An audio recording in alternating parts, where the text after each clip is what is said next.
നമസ്കാരം. ഇന്ന് നമ്മൾ പറയാൻ പോകുന്നത് 18ാം നൂറ്റാണ്ടിൽ ബ്രിട്ടീഷ് സാമ്രാജ്യത്തെ വിറപ്പിച്ച ഒരു ഭരണാധികാരിയെക്കുറിച്ചാണ്. മൈസൂർ കടുവ എന്നറിയപ്പെട്ട ടിപ്പു സുൽത്താൻ. നമുക്ക് ആ കഥയിലേക്ക് കടക്കാം. അല്ല, ഒരു മിനിറ്റ്. അമേരിക്കൻ വിപ്ലവത്തിന് ഇന്ത്യയിലെ ഒരു സുൽത്താനുമായിട്ട് എന്ത് ബന്ധം, അല്ലേ? നിങ്ങൾ ചിന്തിക്കുന്നുണ്ടാവും. എന്നാൽ നിങ്ങൾ ഒരിക്കലും പ്രതീക്ഷിക്കാത്ത ഒരു ഗ്ലോബൽ കണക്ഷൻ ഇവിടെയുണ്ട്. എന്താണെന്ന് നമുക്ക് നോക്കാം. ഈ കഥ മുഴുവനായി മനസ്സിലാകണമെങ്കിൽ നമ്മൾ ആദ്യം ടിപ്പു ജനിച്ചു വീണ ആ ഒരു കാലഘട്ടത്തിലേക്ക് പോകണം. മൈസൂർ അന്ന് വെറുമൊരു നാട്ടുരാജ്യമല്ല, ശരിക്കും പറഞ്ഞാൽ സ്വന്തം നിലനിൽപ്പിനു വേണ്ടി നിരന്തരം യുദ്ധം ചെയ്തിരുന്ന ഒരു വൻ ശക്തിയായിരുന്നു. അതായത് ടിപ്പുവിന്റെ പിതാവായ ഹൈദരലി മൈസൂരിനെ ഒരു ചെറിയ രാജ്യത്ത് നിന്ന് അയൽക്കാരെയൊക്കെ വിറപ്പിക്കുന്ന, ആരെയും വെല്ലുവിളിക്കാൻ കെൽപ്പുള്ള ഒരു സൈനിക ശക്തിയാക്കി മാറ്റിയിരുന്നു. അപ്പോ ഹൈദർ അലിയുടെ അവസ്ഥയൊന്ന് ആലോചിച്ചു നോക്കൂ. വളരെ പ്രഷറിലായിരുന്നു. ഒരു സൈഡിൽ ഇന്ത്യയിലെ തന്നെ കരുത്തരായ മറാത്ത സാമ്രാജ്യം, മറ്റേ സൈഡിലോ പുതിയൊരു ശക്തിയായി വളർന്നുവരുന്ന ബ്രിട്ടീഷ് ഈസ്റ്റ് ഇന്ത്യ കമ്പനി. ഈ രണ്ട് വമ്പന്മാർക്കിടയിൽ പിടിച്ചു നിൽക്കുകയായിരുന്നു അദ്ദേഹം. ഈയൊരു സംഘർഷമാണ് ടിപ്പുവിന് പാരമ്പര്യമായി കിട്ടിയത്. അപ്പോ ഈയൊരു സാഹചര്യത്തിലേക്കാണ് ടിപ്പു സുൽത്താൻ എന്ന ഭരണാധികാരി വരുന്നത്. അദ്ദേഹത്തിന് കിട്ടിയത് ഒരു സിംഹാസനം മാത്രമല്ല, തന്റെ രാജ്യത്തെ രക്ഷിക്കാനുള്ള ഒരു വലിയ യുദ്ധം കൂടിയായിരുന്നു. ആ പേര് കേൾക്കുമ്പോൾ തന്നെ ഒരു രോമാഞ്ചമില്ലേ? മൈസൂർ കടുവ. വെറുതെ കിട്ടിയൊരു പേരല്ലാതെ. ഇന്ത്യയിൽ തങ്ങളുടെ സാമ്രാജ്യം കെട്ടിപ്പടുക്കാനുള്ള ബ്രിട്ടീഷുകാരുടെ ശ്രമങ്ങൾക്ക് ഏറ്റവും വലിയൊരു തലവേദനയായിരുന്നു ടിപ്പു സുൽത്താൻ. ടിപ്പുവിന്റേതായി പറയുന്ന ഈയൊരു വാചകം മാത്രം മതി അദ്ദേഹത്തിന്റെ ധൈര്യം മനസ്സിലാക്കാൻ. ആരുടെ മുന്നിലും തോൽക്കാൻ തയ്യാറല്ലാത്ത, ഒത്തുതീർപ്പുകളില്ലാത്ത ഒരു പോരാളി. അതായിരുന്നു അദ്ദേഹം. ശരി, അപ്പൊ നമുക്ക് ആദ്യം ചോദിച്ച ആ ചോദ്യത്തിലേക്ക് തിരിച്ചുവരാം. അമേരിക്കൻ വിപ്ലവത്തിന്റെ കാര്യം. കാരണം ഇവിടെ വെച്ചാണ് മൈസൂരിലെ ഈ യുദ്ധം ഒരു ഗ്ലോബൽ വിഷയമായി മാറുന്നത്. അതെങ്ങനെയാണെന്ന് വെച്ചാൽ, അങ്ങ് അറ്റ്ലാന്റിക് സമുദ്രത്തിനപ്പുറത്ത് അമേരിക്കൻ വിപ്ലവം തുടങ്ങി.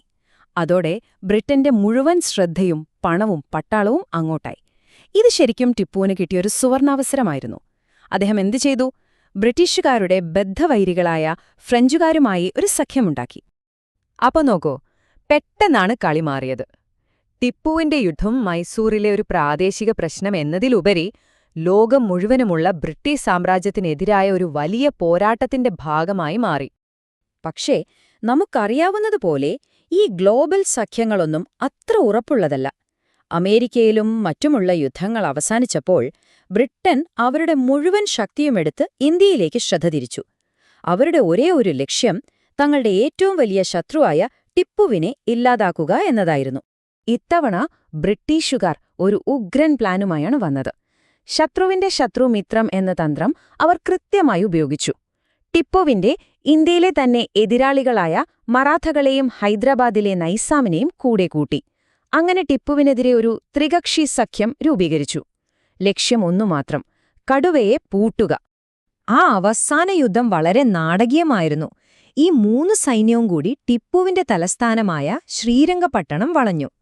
കോട്ടയുടെ മതിൽ തകർത്ത് ശത്രുക്കളകത്തേക്ക് ഇരച്ചുകയറി. അപ്പോഴും ഒരു രാജാവിനെപ്പോലെ മാറി നിൽക്കാതെ സാധാരണ പടയാളിയോടൊപ്പം മുന്നിൽ നിന്ന് പൊരുതുകയായിരുന്നു ടിപ്പു. ആ യുദ്ധക്കളത്തിൽ വെച്ചാണ് മൈസൂർ കടുവ വീഴുന്നത്. അപ്പോ ടിപ്പു വീണു. അതോടെ എല്ലാം കഴിഞ്ഞോ? ഇല്ല. യഥാർത്ഥത്തിൽ ഇന്ത്യയുടെ ഭാവിയെ മാറ്റിമറിച്ച ഒരു പുതിയ കഥ അവിടെ തുടങ്ങുകയായിരുന്നു. ഈ ഒരൊറ്റ മനുഷ്യന്റെ പതനം എന്തൊക്കെ മാറ്റങ്ങളാണ് കൊണ്ടുവന്നത്? ഈ വർഷം 1799. ഇതൊരിക്കലും മറക്കരുത്. ഇതൊരു സാധാരണ വർഷമല്ല. ശരിക്കും പറഞ്ഞാൽ ഇന്ത്യയിൽ ബ്രിട്ടീഷ് ആധിപത്യത്തിന് ഉറച്ച അടിത്തറയിട്ട, ഇന്ത്യയുടെ ചരിത്രം മാറ്റിയെഴുതിയൊരു വർഷമാണിത്. അദ്ദേഹത്തിന്റെ മരണശേഷം നടന്ന ഒരു കാര്യം കേൾക്കണം. ടിപ്പുവിന് സ്വന്തമായി ഒരു മെക്കാനിക്കൽ കളിപ്പാട്ടമുണ്ടായിരുന്നു.